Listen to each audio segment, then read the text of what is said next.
अस्सलाम वालेकुम। पाकिस्तान में इस वक्त शाम के 7, भारत में 7:30 और यहाँ हमारे स्टूडियोज़ की घड़ियों में सुबह के 10 बज रहे हैं। वॉइस ऑफ अमेरिका वाशिंगटन की उर्दू सर्विस से हमारी बाकायदा नशरियात का आगाज़ होता है। पहले घंटे के लिए मैं हूँ आपका मेज़बान खालिद हमीद।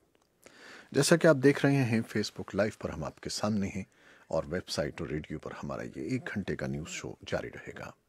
तो आगाज़ करते हैं पहले आज की अहम खबरों की सुर्खियों से। अमेरिका के सदर डोनाल्ड ट्रंप ने कहा है कि पाकिस्तान और अमेरिका के दरमियान ताल्लुकात बहुत अच्छे हैं और वो जल्द पाकिस्तान की क़यादत के साथ मुलाकात करेंगे। पाकिस्तान के वज़ीर ख़ारजा शाह महमूद कुरैशी ने सदर ट्रंप के बयान को खुश आइंद करार दिया है।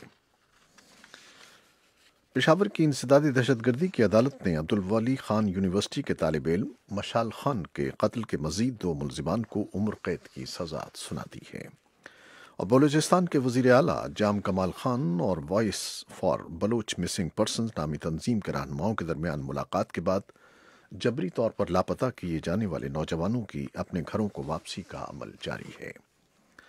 पाकिस्तान के वज़ीर आज़म इमरान खान ने न्यूजीलैंड की हम मनसब जैसिंडा आर्डर्न को फ़ोन करके कहा है कि क्राइस्ट चर्च दहशतगर्द हमले के बाद उनकी जानिब से तदब्बुर और इंसानियत पर मबनी इक़दामात काबिल तारीफ़ हैं। अफगानिस्तान के दारुल-हुकूमत काबुल में जश्न नौरोज़ की तक़रीबात के दौरान बम धमाकों में कम से कम 6 अफराद हलाक और 23 ज़ख्मी हो गए हैं। और अफ़गान मुफ़ाहमत के लिए अमरीका के ख़ुसूसी नुमाइंदे ज़ाल्म खलीलज़ाद 21 और 22 मार्च को अमरीकी महकमा ख़ारजा में अपने हम मनसबों के साथ एक इजलास कर रहे हैं।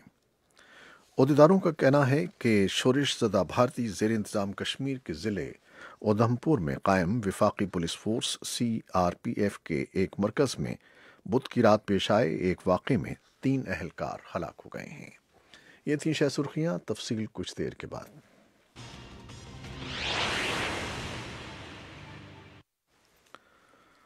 खबरें अब तफसील के साथ। अमेरिका के सदर डोनाल्ड ट्रंप ने कहा है कि पाकिस्तान और अमेरिका के दरमियान ताल्लुकात बहुत अच्छे हैं और वो जल्द पाकिस्तान की क़यादत के साथ मुलाकात करेंगे। पाकिस्तान के वज़ीर ख़ारजा शाह महमूद कुरैशी ने सदर ट्रंप के बयान को खुश आइंद करार देते हुए कहा है कि सदर ट्रंप की जनूबी एशिया से मुताल्लिक़ हिकमत अमली के ऐलान के बाद पाकिस्तान और अमेरिका के ताल्लुकात की बिगाड़ की बात हो रही थी, लेकिन अब उनके बकौल इस्लामाबाद और वाशिंगटन के ताल्लुकात में बेहतरी के इम्कानात पैदा हो गए हैं। ये दूसरा मौका है कि सदर ट्रंप ने पाकिस्तान के साथ खुशगवार ताल्लुकात का जिक्र किया है। इससे कबल सदर ने रवां साल जनवरी में पाकिस्तान के साथ अच्छे ताल्लुकात की ख्वाहिश का इजहार करते हुए कहा था कि वो पाकिस्तान की क़यादत के साथ मुलाकात करना चाहते हैं, जो उनके बकौल जल्द हो सकती है। सदर का यह बयान ऐसे वक्त में सामने आया है जब पाकिस्तान का दावा है कि वो अमरीका और अफ़गान तालिबान के दरमियान जारी मुज़ाकरात में सहूलतकार का किरदार अदा कर रहा है। आला अमरीकी हुकाम भी तालिबान के साथ राब्ते मुमकिन बनाने में पाकिस्तान के किरदार की तारीफ कर चुके हैं। पाकिस्तान के वज़ीर आज़म इमरान खान ने न्यूजीलैंड की हम मनसब जैसिंडा आर्डर्न को फ़ोन करके कहा है कि क्राइस्ट चर्च दहशतगर्द हमले के बाद उनकी जानिब से तदब्बुर और इंसानियत पर मबनी इक़दामात काबिल तारीफ़ हैं। न्यूजीलैंड के वज़ीर आज़म से फ़ोन पर बात करते हुए इमरान खान का कहना था कि मकामी इंतज़ामिया ने इस सानहे के बाद बहुत मुस्तैदी से इक़दामात किए। उन्होंने वज़ीर आज़म जैसिंडा की तरफ से मुसलमान बिरादरी के लिए एहतराम के जज्बात के इजहार की भी तारीफ़ की। पेशावर की इंसदादी दहशतगर्दी की अदालत ने अब्दुल वली खान यूनिवर्सिटी के तालिब इल्म मशाल खान के कत्ल के मज़ीद 2 मुलजिमान को उम्र कैद की सज़ा सुना दी है। अदालत ने जुमेरात को सुनाए जाने वाले अपने फैसले में दीगर 2 मुलजिमान को अदम सबूत की बिना पर बरी कर दिया है।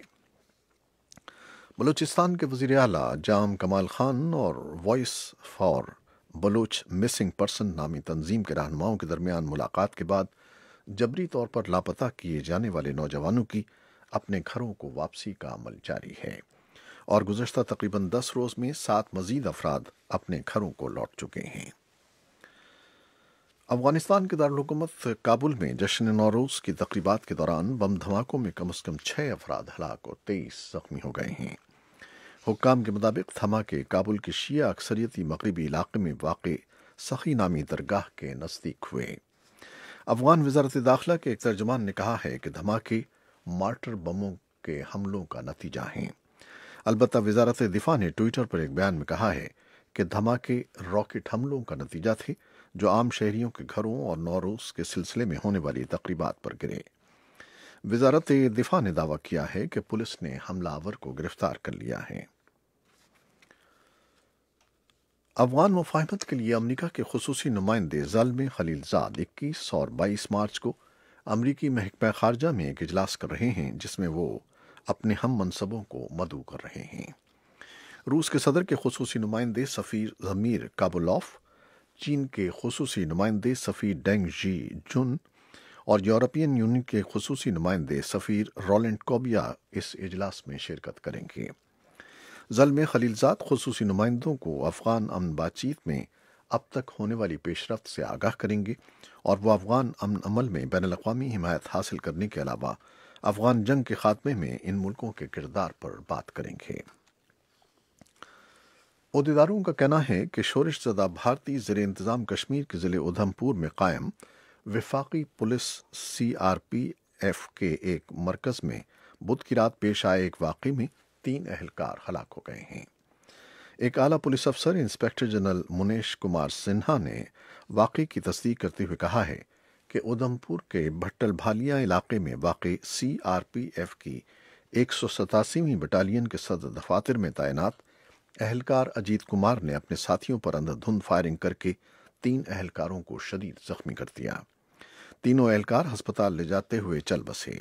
اس دوران اجیت کمار نے خود کو بھی گولی مار کر زخمی کر لیا۔ نیوزی لینڈ کے وزیر اعظم جیسنڈا آرڈرن نے ملک بھر میں فوری طور پر خودکار اور نیم خودکار ہتھیاروں پر پابندی عائد کرنے کا اعلان کیا ہے۔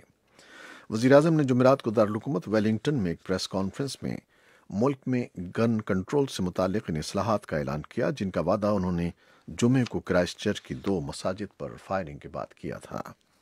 وزیر اعظم نے کہا کہ ان تمام نیم خودکار ہتھیاروں پر ملک میں پابندی عائد کی جا رہی ہے جو 15 مارچ کو کیے جانے والے دہشت گرد حملے میں استعمال ہوئے تھے۔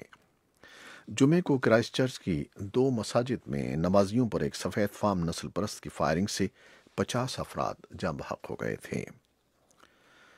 ہالینڈ میں استغاثہ نے جمعرات کے روز کہا ہے کہ وہ اس ہفتے ٹرام شوٹنگ کے واقعے میں ملوث شخص پر دہشت گردی کے ارادے سمیت قتل کے متعدد الزامات لگا رہا ہے۔ وکلاء استغاثہ کا کہنا ہے کہ ترک نژاد گوگن دانش نے پیر کے روز تنہا کارروائی کرتے ہوئے 3 افراد کو ہلاک اور 3 دیگر کو زخمی کر دیا۔ دانش کو جمعے کے روز عدالت کی بند کمرے کی کارروائی میں پیش کیا جائے گا اور اس کا نفسیاتی معائنہ بھی کیا جائے گا۔ برطانیہ کی وزیر اعظم تھریسا مے جمعرات کے روز برسلز میں یورپین یونین کے لیڈروں کو قائل کرنے کی کوشش کر رہی ہیں کہ وہ 3 مہینے کی توسیع کی منظوری دے دیں تاکہ برطانیہ کو مزید وقت مل سکے کہ وہ یورپی یونین کو چھوڑنے کے لیے صحیح وقت کا تعین کر سکیں۔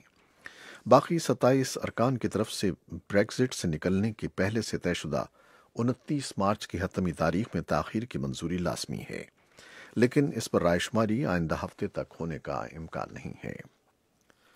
امریکی پشت پناہی والی شامی ڈیموکریٹک فورسز داعش کے قبضے والے شمال مشرقی شامی قصبے باغوس کی تلاشی شروع کر رہی ہیں تاکہ چھپے ہوئے جنگجوؤں، بارودی سرنگوں اور بارودی پھندوں کا سراغ لگا سکیں۔ یہ کوشش اس کے ایک روز بعد شروع ہوئی ہے جب ڈیموکریٹک فورسز نے داعش جنگجوؤں سے علاقہ حاصل کر لیا ہے جسے عہدیدار دہشت گرد گروپ کے لیے بڑا دھچکا قرار دے رہے ہیں۔ شامی ڈیموکریٹک فورسز کا کہنا ہے کہ 1000 سے 1500 تک افراد نے ہتھیار ڈال دیے ہیں جن میں سینکڑوں زخمی جنگجو شامل ہیں۔ چین کا کہنا ہے کہ ایک اعلیٰ سطحی امریکی وفد آئندہ ہفتے بیجنگ کا دورہ کرے گا اور ان تجارتی مذاکرات کو دوبارہ شروع کرے گا جو 2 بڑی عالمی معیشتوں کے درمیان تجارتی جنگ کے خاتمے کے لیے جاری ہیں۔ وزارت تجارت کے ترجمان گاؤ فنگ نے جمعرات کے روز اعلان کیا کہ امریکی تجارتی نمائندے رابرٹ لائٹس اور وزیر خزانہ اسٹیون منوچن اگلی جمعرات اور جمعے کو چینی دارالحکومت کا دورہ کریں گے، جس کے بعد چینی نائب وزیر اعظم لیو ہی اپریل کے شروع میں واشنگٹن کا دورہ کریں گے۔ یہ تھیں وہ خبریں جو فیس بک لائیو پر ہم نے آپ کے لیے پیش کی۔ ویب سائٹ اور ریڈیو پر ابھی ہمارا یہ نیوز شو جاری ہے جس میں ہم ان خبروں کی کچھ تفصیلی رپورٹس بھی پیش کریں گے، تو ہمارے ساتھ رہیے گا۔ فیس بک لائیو سے اجازت لیتے ہیں۔ اللہ حافظ۔